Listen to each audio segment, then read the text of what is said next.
Hi folks, Nick here from the Main Street Talk podcast. Are you thinking about your next Disney vacation? I can help you plan that vacation at no extra cost to you. As a travel genie at Genie Travel Company, I keep an eye out for the latest and best Disney promotions and then apply them so you get the most value for your vacation. Contact me at nick.garcia@genietravelco.com. And if you enjoy our podcast, please give us a rating in your player. Enjoy this week's show.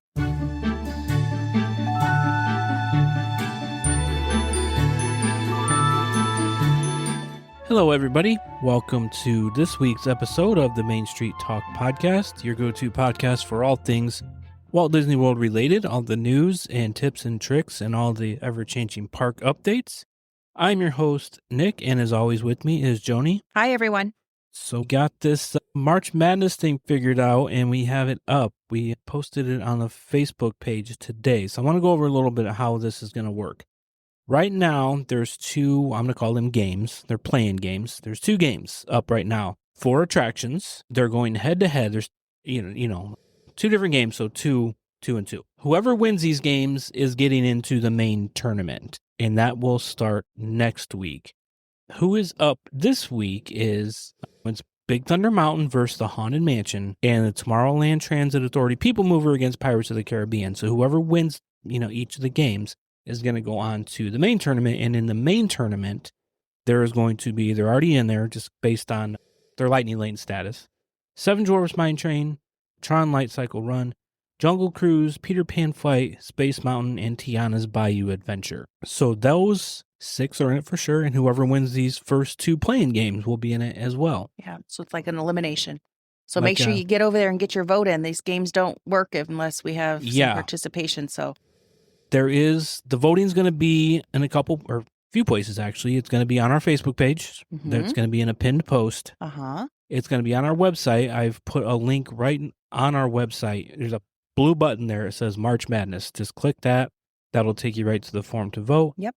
And if you want the link straight to your email, subscribe to our email on the website. That'll go in our weekly podcast email. And I'm also going to put it in the show notes of every show. Okay. So there will be plenty of links to go around. Nick and I have already voted. We have already voted. There's so many links. The links are going to have links. That's right. At some point. So yeah, we're excited. Yeah, be sure to get in there and participate. It's going to be quite interesting and quite fun. See what the public likes. Just kind of something fun to do. Very interested to see who is going to win. Which attraction? And it's going to line right up with the basketball March Madness. So. Yeah, the way it's going to be set up, it's going to go the entire month of March. There will be a winner the last week of March. Yep. And keep everybody posted week to week on what's going on. Or I don't know if you're going to post on other medias, but yeah, it should be fun. Any predictions on who you think's going to win? Nope. I have a thought. I'm not going to say it. I don't want to influence anybody or anything. I'm just going to. I will, at the end of the tournament, I will tell you who my thought is. I'm going to vote every time as if I'm just vote on another guess. The matchups. Yeah. Yep. And see what happens. I think they're all fun. I do all the rides, so it doesn't matter to me. You can vote, you can, if it's your favorite ride or if it's the best ride, because my favorite ride, I don't think is the best ride at Disney. My favorite ride is probably the Haunted Mansion. Mm. In my opinion, the best ride at Disney World is Guardians of the Galaxy. Mm-hmm. So lots of ways to vote. Okay. All right. Let's jump over to some news because we got a lot to cover today. Yeah, we do have a lot to cover. All right, let's get to the news here. Where's my tab? There it is. Magic Kingdom. The Villains Land plans have been scrapped. But there's a caveat. Rumors swirling online that Imagineers have been told to go back to the drawing board and dream bigger, bolder, and more technologically ambitious. Len Testa from Touring Plans said, I'm hearing the initial plans for Villain Lands have been scrapped. Imagineers have been told to think bigger and bolder and think of budget secondary. Oh. So. Wow. That just gave me goosebumps. There's some speculation that this came out from Josh D'Amaro shortly after he was named CEO. And when you said they were scrapped, my jaw literally dropped like that was going to be like the end of it. And I was like, all the headlines were coming out saying that. And yeah. So yeah, that's good news. But I have goosebumps as soon as you said they're budget saying, is secondary. Yeah, well, I wish I could say that. Yeah, and it makes sense because this is their $60 billion park expansion or improvement over the next 10 years. This is the bread and butter of it. Wow. So yeah, that's good news to hear. Mm-hmm. And crews are testing the Big Thunder Mountain Railroad geysers as well as the coaster's trains ahead of its spring opening. This ride, of course, has been closed since January of 2025 and is supposed to open again sometime this year. And speaking of reopenings, Buzz Lightyear Space Ranger, the Disney World website, has updated the description of it. The website says, Buzz Lightyear Space Ranger Spin is almost back and will be power-packed with more fun at Magic Kingdom Park. Star Command's top minds have added a series of enhancements, including handheld blasters for more freedom of movement, additional interactive targets, scores that go light years beyond what you can imagine, and Buddy, our newest crew member. So they have updated the description of that. Cool. And Big Top Souvenirs, the large circus tent gift shop and Storybook Circus at Magic Kingdom, is now closed for refurbishment. It is expected to open later this year. And jumping over to EPCOT, 2 months after it was installed and construction walls came down, the new snack kiosk in the Norway Pavilion of EPCOT is finally open. Construction began on that area in early December 2025. And the playground in the World Discovery neighborhood of EPCOT has added new grass as part of an ongoing refurbishment. Oh, okay. Over at Hollywood Studios, a new Disney permit is for steel construction rather than retheming elements at Rock and Roller Coaster. The coaster is obviously, soon going to be taken over by the Muppets. So, yeah, they're doing some, not just retheming, but maybe some structural changing as well. And the Walt Disney Imagineering filed 2 permits for new signage at Animation Courtyard. Courtyard is being reimagined into the Walt Disney Studios lot. And at Animal Kingdom, a few days after Imagineers signed the final steel beam to be installed for the Encanto ride, the final beam is now been installed. So the skeleton for the Encanto attraction is now complete. Formed. Okay. It is complete. Nice. That's it for park news. Okay. Good. Yeah, more Lots the of resorts. stuff. Yeah, Villains Land is huge. Yeah. I was very excited about that. Well, I'm glad that the Encanto is kind of like. Yep. Things are moving. Moving right along. Every day is a closer day. It's going quickly. Yeah, it is. But in terms of Disney time, it's going lightning speed. Yeah. No, we all know that. At the resorts, a new construction permit indicates the splash pad at Disney's Port Orleans French Quarter may soon be refurbished. It was filed by Disney's Facility Asset Management, which indicates the permit is for maintenance rather than any theme changes. So question on those. When they close their pools for maintenance, do they allow guests for that specific time of their pool closures to visit other neighboring hotels' pools? So they don't, but all resorts have multiple pools. The exception to that rule is the All-Stars. All 3 of the All-Stars can share pools. So, but yeah. Curious. Yeah, they have multiple pools. Because that would really crowd up. Like if there's 2 pools, it would really crowd up the one if one's out of commission. So I just didn't know if they opened it up, the neighboring hotels. But okay. Under miscellaneous, we just talked about this movie, Treasure Island. This is the Muppets Treasure Island. Celebrated its 30-year anniversary on February 16th. Oh, well, how about that? That's probably about the time we watched it. In the Hannah Montana 20th anniversary special is coming to Disney Plus on March 24th. The special is hosted by Alex Cooper and will be filmed in front of a live studio audience and will feature an exclusive in-depth interview with Miley Cyrus. Okay. And Margot Robbie is still in talks for the Pirates of the Caribbean 6. The article I read said that Johnny Depp is still maybe in the running to have a very, very small cameo part. I don't know. This is very, very early still. Oh, I just don't know if it's going to be the same to me. Yeah.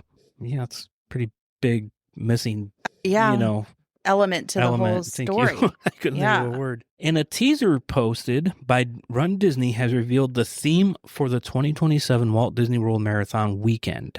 Now, in the teasing, the little video snippet, it said, "One of our fine feathered friends thinks the race weekend is about him," is what the text read. And then alongside of that was white feathers and come on, Donald. Silhouettes of an angry Donald. Come on, Donald. I knew right away he's using white feathers or angry or just let him in. I was hoping they had some Run Disney Donald Duck shoes because I'd have those, even though I don't do Run Disney. We were at the store last week, Joni and I, at our local small grocery store. Yeah, in Illinois, here in Northwest Illinois. And somebody had on the Run Disney books. Sure did. The Mickey Mouse ones. Sure did. I told Joni, I said, I don't know if it was the newest version or maybe a previous one or not, but it was neat. I was like, I think that guy's got Mickey Run Disney shoes on. Brooks. Yeah. She said, yep, he sure does. Yep. can spot those a mile away. Okay, that's it for park news. Okay. Let's go on to Spotlight on Attraction. What do we got? So we are going to, for Spotlight on Attraction, we're going to finish up World Celebration today. There's quite a bit to cover. We're going to start with the entertainment at CommuniCore Plaza stage and hall. Starting with the stage first, enjoy family fun entertainment. Thursday through Monday, dance to high-energy Latin pop music from the band La Calle. On Tuesday and Wednesday, DJ plays old and new faves to keep you moving, and the times are typically 5:30 to 8:30, but as always, even if times are given here, just make sure you check the app to verify. Yes. No matter what I say or what Nick says or anyone else All says, these things always are check the app. subject to change, yes. So the show usually takes approximately 20 to 30 minutes, and the stage opened July 10th, 2024, with the first show being the Celebration Encanto. Yeah. Okay. Highlights of this stage is, firstly, I've got a few here. Join in a fun-filled fiesta where the whole fam can play trivia, dance, and sing along to some favorite songs from the film Encanto. When the courtyard comes alive with music, members of our hosted family will drop by to revel in the festivities with you.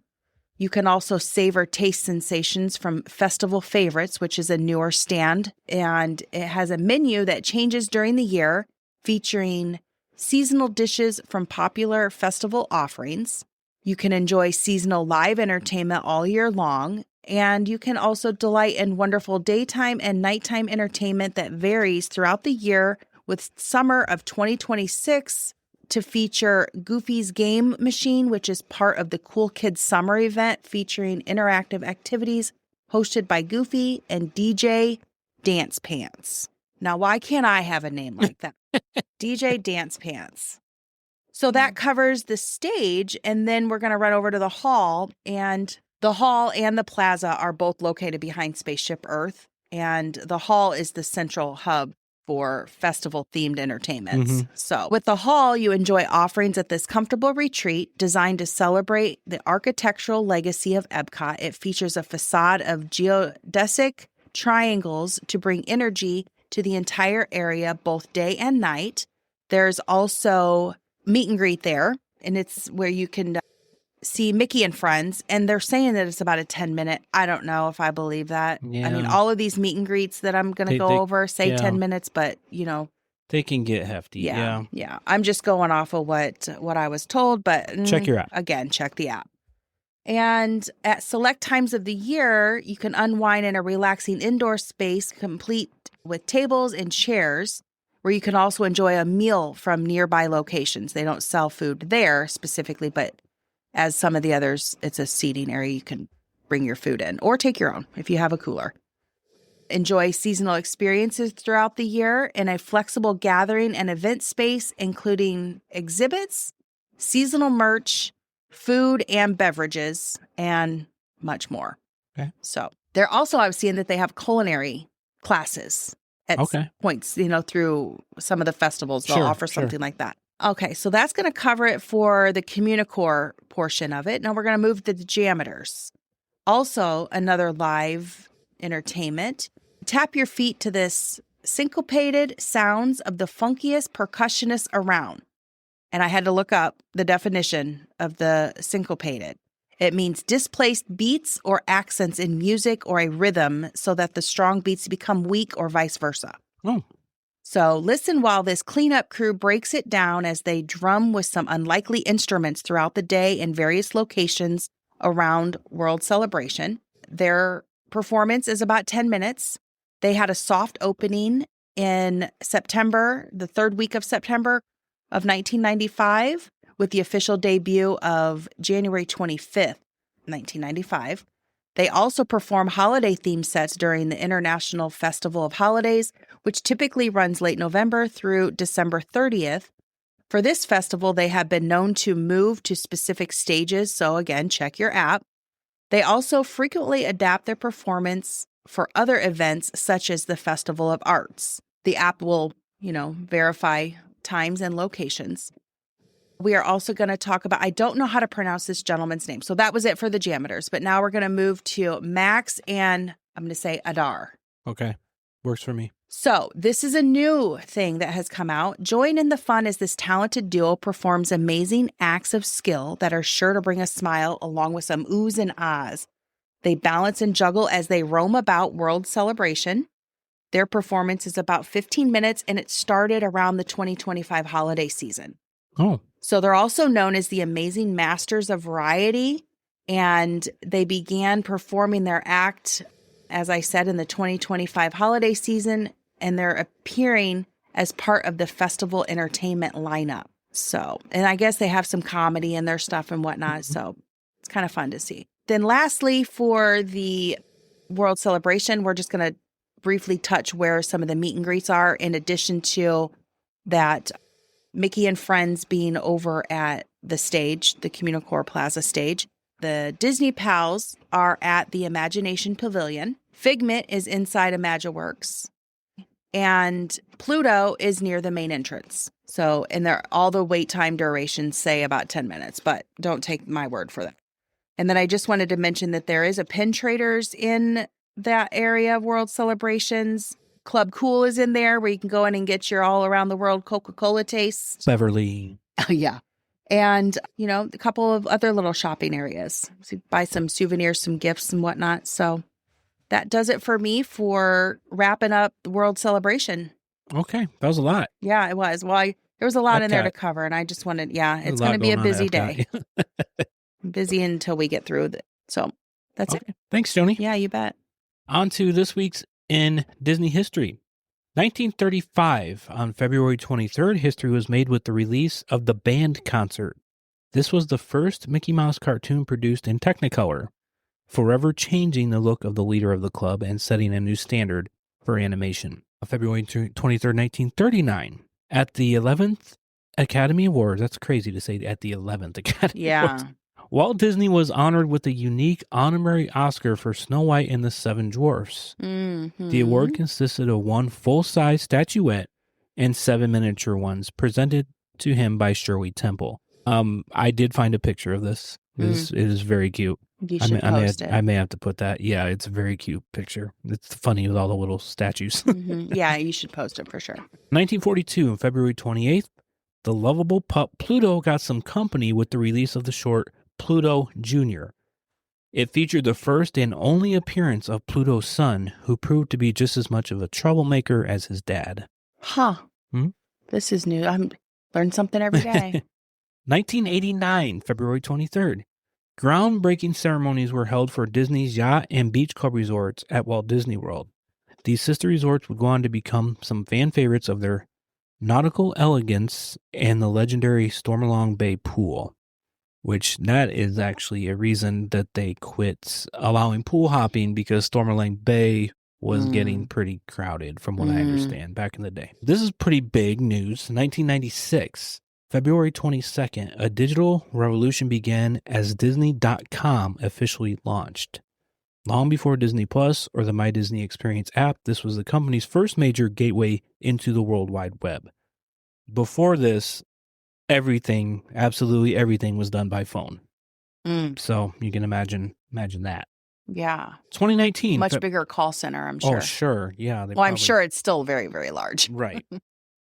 2019, February 22nd, after a long hiatus for technical repairs, the nighttime spectacular World of Color made its triumphant return to Disney California Adventure, lighting up the lagoon once again with its blend of water, fire, and light. And 2020, February 28th, the High Energy Magic Happens Parade made its grand debut at Disneyland Park, featuring stunning floats from Moana and Coco and soundtrack by Todrick Hall. That's it. Wow. That's this week in Disney history. Wow. I never so knew. much happens like those are years apart, but there's always so much to discuss. Yeah. There's probably a lot more that doesn't get covered. So we're going on 102 Yeah. years, I Yeah. think, of the Disney company. So yeah, insane.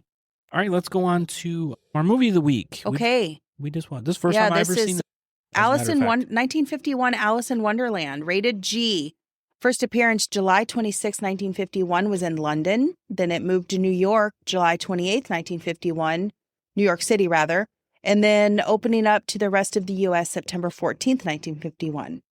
The runtime is 75 minutes. Budget was $3 million. Box office pulled $2.4 million domestic in 1951 and $3.5 million domestic in 1974 for a total of $5.9 million. Directed by Clyde Geronimi, Wilford Jackson, and Hamilton Lusk, this film is based on 2 books. It's an 1865 English children's novel by Lewis Clark titled Alice's Adventures in Wonderland, as well as Lewis Carroll's 1871 novel titled Through the Looking Glass. So he wrote both of them, merged them, and this is what we end up with. Taking place in the Victorian era, the film location is a dream-based realm located directly beneath England, which is accessed when Alice falls down a rabbit hole near a riverbank in Oxfordshire. Alice, a curious young girl, follows a hurried white rabbit into the whimsical world of Wonderland. There she encounters unusual characters like the Mad Hatter and the fiery Queen of Hearts, while navigating a world full of nonsense, surprises, and colorful adventure. There are some follow-ups. While there are many adaptations of Carroll's work, Disney has only released 2 official follow-up movies, the first one being by director Tim Burton, the 2010 Alice in Wonderland live action, and the second being by director James Bobbin, where Tim Burton produced. And that was the 2016 direct theatrical sequel to the 2011 film. And that one was titled Alice Through the Looking Glass. There were also Disney TV series, Adventures in Wonderland, which ran from 1992 to 1995, and Once Upon a Time in Wonderland, which ran for 1 year of 2013 to 14.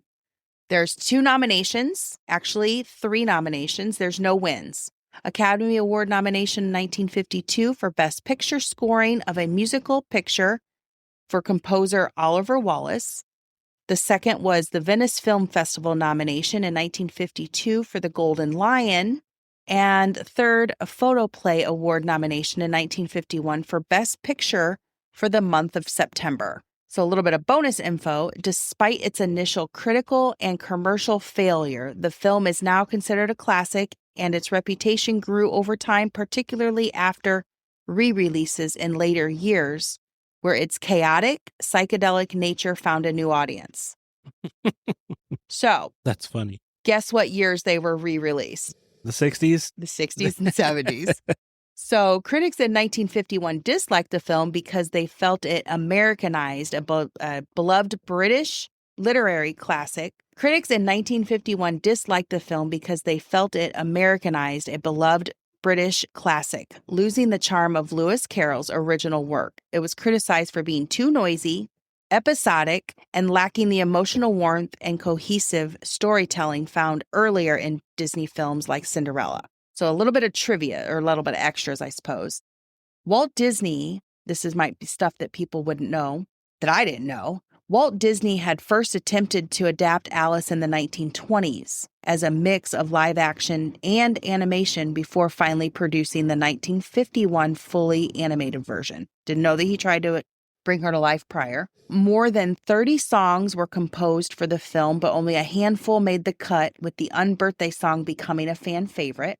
Character designs were inspired by real actors, such as actress Catherine Beaumont, who voiced Alice, also performed many scenes in costume for reference. And speaking of Catherine Beaumont, she also voiced Wendy in Peter Pan. And Ed Wynn voiced the Mad Hatter. Sterling Holloway voiced the Cheshire Cat. In the original books, the Queen of Heart and the Red Queen are separate characters, but Disney combined elements from both and made them into one memorable villain. Yep. So I've not read either one of those books. No, I have not either. I just watched the movies. So anyway, that's what I have on our 1951 Alice in Wonderland. So I watched I had seen the Johnny Depp one, the Tim Burton one, I should say, the 2010 one. 2010. Yeah, I had seen that. And what's interesting about that, I'm a big Tim Burton fan. So is Tim Burton, Johnny Depp, and Helena Bonham Carter, which the 3 of those have worked together many, many, many, many times. But the first time I watched the cartoon, the 1951, you said? Yeah. Was last week. Joni and I watched it. And we were kind of talking throughout the movie, and at the end, my favorite movie as a child growing up was Willy Wonka and the Chocolate Factory. It's got a lot of It's got similarities. a lot of similarities, like the half stuff. Like we even looked it up, and there are some things that are pulled from for there, sure. So that was pretty. The tea party, they're having the half of the cup of tea. Eating eating the cups. And they're eating right. And then Willy Wonka's going through office, the small doors. Yep, the small doors, and then Willy Wonka's office. His whole office is full. Everything in his office is half. So, and there was some things of that in the movie. Okay, very interesting. Yeah. All right, well, thanks, Joni. Yeah, you bet. We're going to go on to this week's tip or trick. I kind of just decided I was going to do this last minute because I saw a few posts on some Disney Facebook. That's why I don't write anything down, because you're always so last minute. I know. I don't even ask you. I just type it in as you talk about it. Somebody had posted they were on resort, or no, they were staying off site, and they were trying to figure out how to use the Uber app. So they asked the Facebook group, basically, how do I use this? My tip or trick is this. If you're going to Uber in Florida, we do all the time. That's how we get to and from the airport. And you've never used Uber or Lyft in your life, you can play around on the app and not actually book a ride. You can just get prices. You can figure out how it works without actually using it, without actually booking a ride. So my advice is to get familiar with the app first, so you're not stuck somewhere. And I mean, we use it a lot. We used it in Mexico a couple times, and the app was in Spanish. We had to have somebody help us with that one. But just be familiar with it. And another tip I have about Uber is we actually use this when we just went in December. Look for gift card sales, because we actually found a Uber gift card on sale at Target. It was 15% off. And unbeknownst to me, when I went to check out, I used my Target gift card or my Target red card and got an additional 5% off. So we got 20% off of our Uber gift card, and we bought enough gift cards to last our trip. Yeah. So that's a double tip. Save money and just learn how to use the app. Just get familiar with it. Don't accidentally book a ride. If you do accidentally book a ride, you can cancel it right away. Yeah. No harm, no foul. But just get familiar with it. I guess I didn't realize how many people had not used Uber, because I see it actually often. So I have a confession. I used to have Uber, but you handle all that I literally just deleted the app, and I probably... Have you ever booked a ride on Uber? It's been so many years, I can't even tell you. You've always done it. Yeah. Well, you always take care of that. Get familiar with the app. So I would be completely lost. You're telling me to give him a why? You plan on going on vacation without me or sending me on? I'll learn it if you're sending me away. Okay, well, that's going to do it for this week's show. There's several avenues to get the voting link, so go ahead and get on there and vote. Let's look at this tournament. I think it's going to be a lot of fun.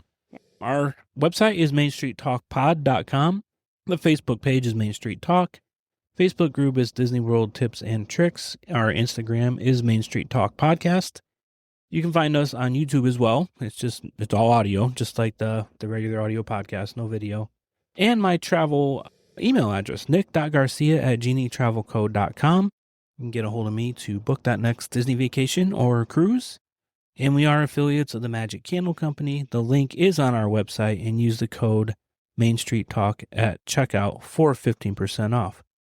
So we will be back next week with more tips and tricks and the full tournament bracket laydown. I'll have that made up and posted on our Facebook page. Perfect. So perfect. We will talk to you real soon. Bye, everyone.